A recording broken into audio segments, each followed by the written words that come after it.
পাকিস্তান আছে বলেই বাংলাদেশ সুরক্ষা পাচ্ছে। আজকের ভিডিওটি দেখা শেষ করার পর আপনি নিজেই কথাটি বলতে বাধ্য হবেন।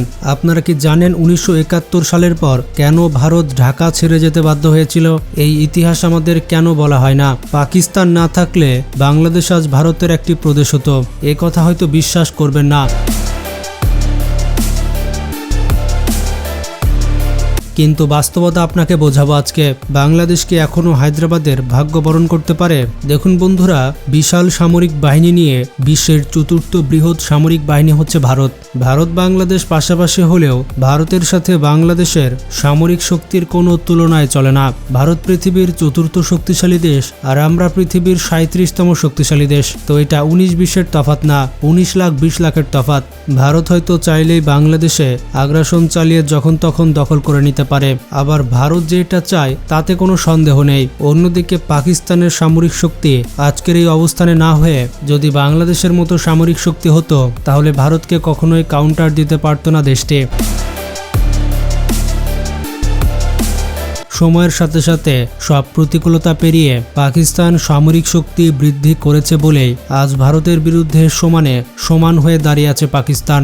আসলে একটি দেশের সামরিক শক্তি বলে দেয় তার সার্বভৌমত্ব কতটা নিরাপদ। এই যখন ভৌগোলিক অবস্থা, তখন আলোচনা করা যাক বাংলাদেশের প্রসঙ্গে।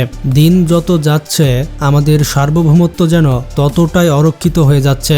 এর বড় কারণ হচ্ছে সামরিক শক্তির দুর্বলতা। ভৌগোলিক গুরুত্বের বিপরীতে অস্ত্র দিয়ে বিচার করলে বাংলাদেশ সম্ভবত দক্ষিণ এশিয়ার সব থেকে দুর্বল সামরিক শক্তির দেশ। শুধুমাত্র ভৌগোলিক অবস্থানই বাংলাদেশের ভালো।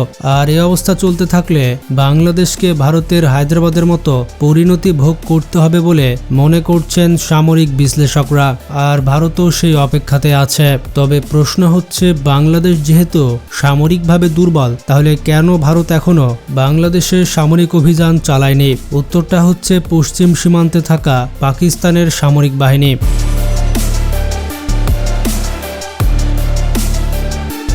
পাকিস্তান যদি ভারতের জন্য একটি বড় ফ্যাক্ট না হতো, তাহলে ভারত নিশ্চিতভাবে হায়দ্রাবাদের মতো বাংলাদেশকে একটি প্রদেশ বানিয়ে ফেলত।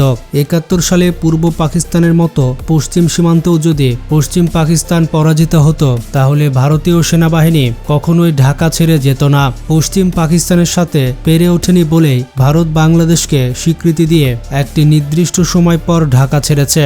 অন্যদিকে পাকিস্তানের সেনাবাহিনী যদি আজকের অবস্থানে না থাকতো, তাহলে বাংলাদেশ এতদিনে পরিণত হতো ভারতের একটি প্রদেশে।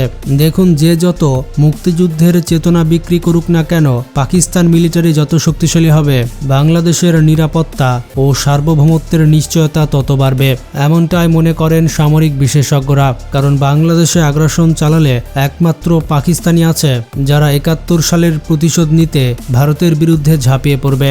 আর ভারতের সামরিক শক্তি যতই বেশি হোক না কেন, পূর্ব পশ্চিম দুই ফ্রন্টের সাথে যুদ্ধ চালানোর সক্ষমতা ভারতের নেই। আর এখানে আরেক ফ্রন্টের কথা, চীনের কথা বাদই দিলাম। 1999 সালে কার্গিল যুদ্ধের মতো যদি 2025-এ মোদি পাকিস্তানকে কোণঠাসা করতে পারত, তাহলে এতদিনে বাংলাদেশে পরবর্তী আগ্রাসন চালিয়ে ফেলত।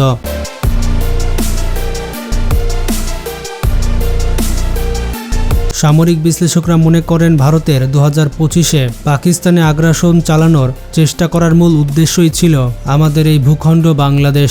2025 সালে ব্যর্থ হলেও যখনই ভারত পাকিস্তানকে বশ করতে পারবে, তখনই তারা নির্দ্বিধায় বাংলাদেশকে আগ্রাসন চালিয়ে দেবে। গত 54 বছরে শুধুমাত্র শহীদ প্রেসিডেন্ট জিয়াউর রহমান এবং অন্তর্বর্তী সরকারের প্রধান ডক্টর মোহাম্মদ ইউনূস ছাড়া বাংলাদেশের সামরিক বাহিনীকে শক্তিশালী করার চিন্তা কেউ করেনি। কারণ দেশের প্রতিটি রাজনৈতিক দলে প্রচণ্ড মাত্রায় দুর্নীতিগ্রস্ত, ক্ষমতা এবং অর্থলোভী এইসব নেতা চরিত্রগুলো দেশ বিক্রি করেই তাদের ক্ষমতা চালায়। আর এই সুযোগ নিয়ে ভারতের গোয়েন্দারা এইসব মেরুদণ্ডহীন মানুষকে দেশের ক্ষমতায় বসায়, যাতে ধীরে ধীরে তাদের কাঙ্ক্ষিত আগ্রাসনের পথকে সুগম করা যায়। এটা পৃথিবীর সবথেকে বাস্তব কথা যে বাংলাদেশ সামরিক সক্ষমতা অর্জন করুক, এটা ভারত কখনোই চায় না। এবং ভারত যতদিন বেঁচে আছে তা কোনোদিন হতেও দেবে না। এর জন্যই বাংলাদেশে প্রেসিডেন্ট জিয়া হত্যা, পিলখানায় সেনা অফিসার হত্যা এবং ওসমান হাদির মতো দেশপ্রেমিক মানুষদের নির্মমভাবে হত্যা করা হয়। বর্তমান সরকার যদি পাকিস্তানের সাথে ভালো সম্পর্ক বজায় রাখতে পারে তাহলে বাংলাদেশের বিপদ কিছুটা কমবে। বাংলাদেশের সার্বভৌমত্ব রক্ষার একমাত্র পথ হচ্ছে পাকিস্তানের সাথে সুসম্পর্ক বজায় রাখা আর ভারতের দুই ফ্রন্টে শক্তিশালী বলয় তৈরি করা।